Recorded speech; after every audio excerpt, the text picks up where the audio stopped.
اعوذ باللہ من الشیطان الرجیم بسم اللہ الرحمن الرحیم الیوم اکملت لکم دینکم واتممت علیکم نعمتی ورضیت لکم الاسلام دینا۔ سورہ مائدہ کی آیت نمبر 3 کا ایک ٹکڑا آپ کے سامنے پڑھا گیا ہے۔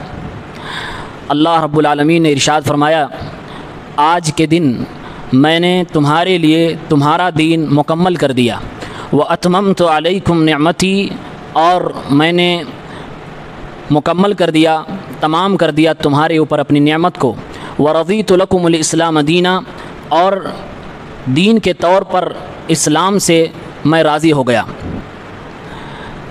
اس آیت کے شان نزول میں اللہ کے نبی صلی اللہ علیہ وسلم کا حجۃ الوداع کا بیان ہوتا ہے۔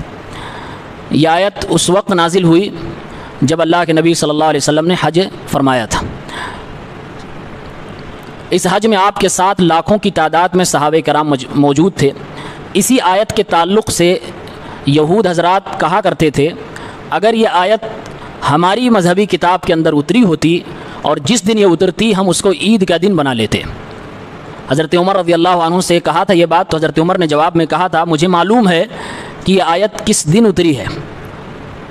یہ آیت حج کے دوران عرفہ کے دن اور غالباً جمعہ کا دن تھا، اتری تھی۔ اس آیت میں اللہ رب العالمین نے اسلام کی شان و شوکت اور اسلام کے کمپلیٹ دین ہونے کا بیان فرمایا ہے، اور کہا اللہ نے کہ میں نے تمہارے لیے تمہارا دین مکمل کر دیا ہے۔ دین اللہ رب العالمین کا ہے، ان الدین عند اللہ الاسلام، لیکن اللہ تعالیٰ نے یہاں دین کو اپنے بندوں سے منسوب کیا ہے، یہ بندوں کی فضیلت بتانے کے لیے جو اس دین پر چلتے ہیں۔ کہا تمہارا دین میں نے مکمل کر دیا ہے، اور اس کے بعد فوراً فرمایا اور اپنی نعمت کو تمہارے اوپر میں نے مکمل کر دیا، تمام کر دیا۔ یعنی کہ دین اسلام پر چلنے کی توفیق ملنا یہ اللہ کی ایک نعمت ہے، اور پھر ایک ایسے دین کا تابع دار بننا جو دین مکمل ہے، کمپلیٹ ہے، یہ اللہ کی ایک الگ نعمت ہے۔ یہ اللہ کے نبی صلی اللہ علیہ وسلم کی زندگی ہی میں دین مکمل ہو گیا، یہ اللہ کی بہت بڑی نعمت ہے۔ آپ صلی اللہ علیہ وسلم نے حج جب ارشاد فرمایا، آپ کی زندگی کا پہلا اور آخری یہ حج تھا۔ اس کے بعد آپ صلی اللہ علیہ وسلم زیادہ دن تک زندہ نہیں رہے تھے، اسی لیے اس آیت کو قرآن کی آخری نازل ہونے والی آیتوں میں شمار کیا جاتا ہے۔ یہ آیت مسلمانوں کے لیے بہت بڑی فضیلت دلاتی ہے، اور صحابہ کرام رضوان اللہ تعالی علیہم اجمعین کی فضیلت بتلاتی ہے، کیونکہ جن ہستیوں کے تعلق سے اللہ نے بیان فرمایا کہ تمہارے اوپر دین کو مکمل کیا گیا، وہ عوام و سماج صحابہ کی سماج تھی۔ گویا کہ صحابہ کی زندگی میں اللہ کے نبی صلی اللہ علیہ وسلم کی موجودگی میں دین مکمل ہو گیا تھا، لیکن اس کے باوجود ہم اور آپ دیکھتے ہیں بہت سارے مسلمان اس آیت کے نزول کے بعد کی زندگی کو، اللہ کے نبی صلی اللہ علیہ وسلم کی دنیا سے چلے جانے کے بعد کی زندگی کو بھی دین تصور کرتے ہیں، بلکہ 50 سال گزر جانے کے بعد بھی تمام چیزوں کو اصل دین مان رہے ہیں۔ دین تصور نہیں، بلکہ کہہ رہے ہیں کہ دین زندہ ہی ہوا ہے اسی واقعے کے بعد۔ جیسے کربلا کا واقعہ ہے، کربلا کے واقعے سے لوگوں نے کہا ہے، اور مشہور مسئلہ ہے کہ اسلام زندہ ہوتا ہے کربلا کے بعد۔ کیا اس سے پہلے اسلام نہیں تھا جو یہ کمپلیٹ ہو چکا ہے، جس کے تعلق سے اللہ نے قرآن میں فرمایا کہ میں نے مکمل کر دیا؟ مکمل کا معنی یہ ہوا کہ اس دین میں جو جو چیزیں ضروری تھیں اللہ رب العالمین نے بیان کر دیا ہے، اور اللہ کے نبی صلی اللہ علیہ وسلم نے اس کی تشریح بیان کر دی ہے۔ اسی لیے علماء نے اصول فقہ کی کتابوں میں لکھا ہے، تاخیر البیان عن وقت الحاجہ لا یجوز، کہ جس وقت ضرورت ہو بیان کی اس وقت اگر اللہ تعالیٰ اور اس کے رسول نہ بیان کریں تو اس کا مطلب یہ کہ اس چیز کی ضرورت نہیں تھی، جان بوجھ کر اسے چھوڑا گیا ہے۔ اللہ کے نبی صلی اللہ علیہ وسلم کے تعلق سے تو ہمارا اور آپ کا عقیدہ نہیں ہے کہ وہ عالم الغیب تھے، لیکن اللہ رب العالمین تو ہر چیز جانتا ہے، وہی کا سلسلہ جاری تھا۔ اللہ تعالیٰ نے اگر کوئی چیز چھوڑی ہے تو اس کا مطلب یہ ہے کہ اس کی ضرورت نہیں تھی۔ اسی لیے ہمارے نبی صلی اللہ علیہ وسلم نے ارشاد فرمایا، من احدث فی امرنا ھذا ما لیس منہ فہو رد، جس نے ہمارے اس معاملے میں یعنی ہمارے دین کے معاملے میں کوئی نئی چیز ایجاد کی جو اس میں سے نہیں ہے تو وہ مردود ہے، یعنی قبول نہیں کیا جائے گا۔ اور اسی طرح سے آپ نے ارشاد فرمایا، من عمل عملا لیس علیہ امرنا فہو رد، جس نے کوئی ایسا عمل کیا جس پر میری مہر نہیں، میرا معاملہ نہیں، یعنی میرا حکم نہیں، میرا عمل موجود نہیں، دلیل کتاب و سنت سے موجود نہیں، فہو رد، وہ بھی مردود ہے۔ سوال یہاں پر یہ ہے، بہت سارے لوگ اس غلط فہمی کے شکار ہیں، جب انہیں کہا جاتا ہے کہ یہ کام بدعت ہے تو ایک سمپل سا جواب ہوتا ہے، اس میں برائی کیا ہے؟ ہماری نیت اچھی ہے، کام اچھا ہے، تو اس میں برائی کیا ہے؟ اس کی برائی کے لیے ہم اور آپ کو سمجھنا چاہیے اس سے بڑی برائی کیا ہو سکتی ہے کہ آپ وہ کام کر رہے ہو جو نبی کے زمانے میں نہیں تھا، یا آپ وہ کام دین سمجھ کے کر رہے ہو جو نعوذ باللہ نبی علیہ الصلوۃ والسلام اور آپ کے صحابہ سے چھوٹ گیا. اسی لیے امام مالک رحمہ اللہ نے کہا تھا کہ قرآن میں اللہ تعالیٰ نے اللہ کے نبی صلی اللہ علیہ وسلم کو وہ مخاطب کر کے فرمایا کہ اے نبی صلی اللہ علیہ وسلم آپ وہ تمام چیزیں اپنی امت تک پہنچا دیجئے جو چیزیں آپ پر اتاری گئی ہیں. کہا امام مالک رحمہ اللہ نے اگر کوئی بعد کے زمانے میں ہمارے نبی کے چلے جانے کے بعد دین میں کوئی نئی چیز ایجاد کرتا تو گویا کہ وہ اللہ کے نبی پر الزام لگا رہا ہے. الزام کس بات کا؟ وہ یہ کہہ رہا ہے دبے الفاظ میں کہ نعوذ باللہ یہ چیز اللہ کے نبی صلی اللہ علیہ وسلم پر اتاری گئی تھی اور پھر آپ نے اس کو امت تک نہیں پہنچایا. گویا کہ وہ یہ کہہ رہا کہ نبی صلی اللہ علیہ وسلم امانت دار نہیں، خیانت کر کے گئے. تو یہ اللہ کے نبی صلی اللہ علیہ وسلم کے منصب نبوت پر ایک بدنما داغ ہے، ایک الزام ہے. اسی لیے ہم شدت سے بدعت کے خلاف ہیں، کیونکہ اپنے نبی کی شان میں کسی طرح کی گستاخی ہمیں اور آپ کو برداشت نہیں ہے.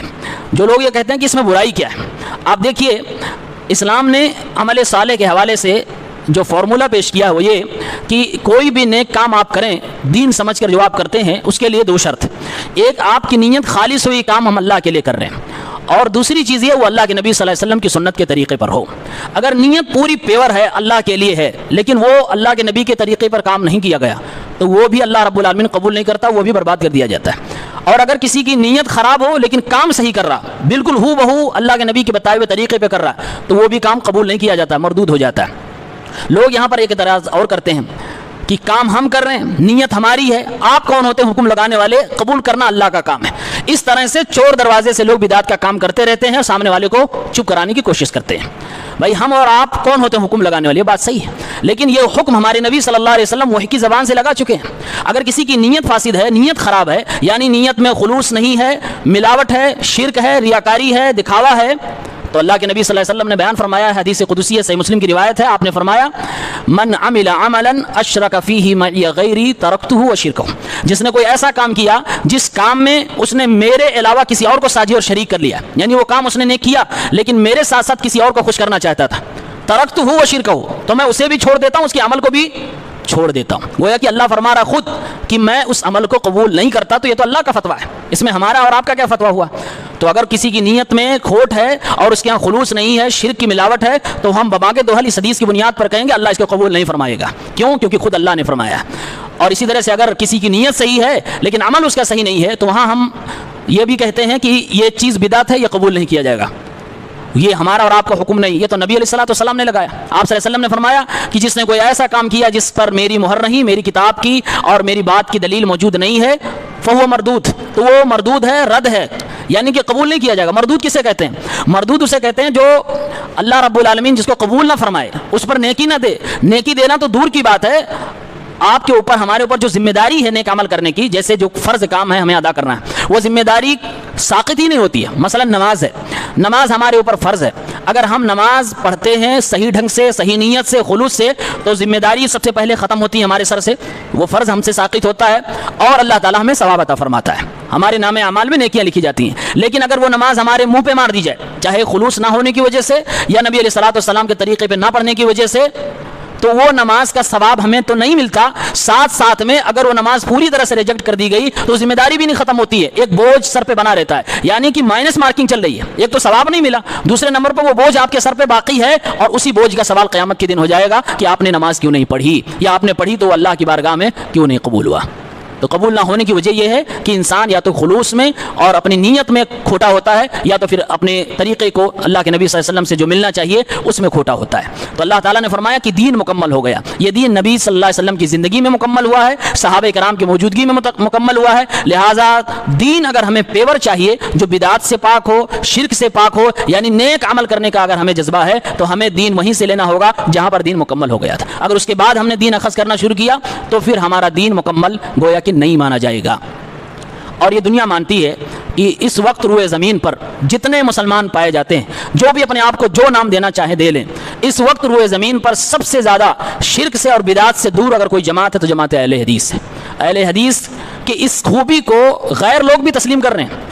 دوسرے مسلک کے لوگ بھی، دوسرے فرقے کے لوگ یہ بات کہتے ہیں اپنی اسٹیج سے کہ اہل حدیث کے لوگ شرک سے پاک ہوتے ہیں، حتی الامکان شرک سے بچنے کی کوشش کرتے ہیں اور اپنے عوام کو بچاتے ہیں، یہاں تک کہ ان کی زندگی میں، دینی زندگی میں بدعت نام کی نشانی بھی نہیں دکھائی دیتی ہے، بدعت پر کھل کر رد کرتے ہیں، خود کھل کر اس کے خلاف بولتے ہیں۔ تو گویا کہ اس دین کا یہ سرمایہ ہے، اس دین کی یہ بہت بڑی چیز ہے کہ ہم دین کو مکمل مان رہے ہیں، اور دین لینے کے لیے ہم وہاں تک اپنا سلسلہ پہنچانا چاہتے ہیں جہاں پر دین مکمل ہوا تھا، یعنی صحابہ کرام رضوان اللہ تعالی علیہم اجمعین اور اللہ کے نبی صلی اللہ علیہ وسلم تک اپنا سلسلہ نسب اور اپنا سلسلہ اسناد پہنچاتے ہیں تاکہ ہمیں صحیح اور پاک اور صاف دین مل سکے، اور یہی اللہ کے نبی صلی اللہ علیہ وسلم نے دیا تھا۔ تو اس میں صحابہ کرام کی فضیلت یہ ہے کہ صحابہ رضوان اللہ علیہم اجمعین کو اللہ نے معیار جو بنایا، ان کے ایمان کو جو کسوٹی بنایا، یوں ہی نہیں بنایا، اس لیے بنایا کہ انہوں نے شروع سے لے کر آخر تک کے زمانے کو دیکھا ہے، اسلام کو شروع ہوتے ہوئے اور مکمل ہوتے ہوئے دیکھا ہے، لہٰذا انہوں نے جو دین پیش کیا ہے اس دین میں کوئی شک و شبہ نہیں ہونا چاہیے۔ یہی ہمارے اصلی سلف ہیں،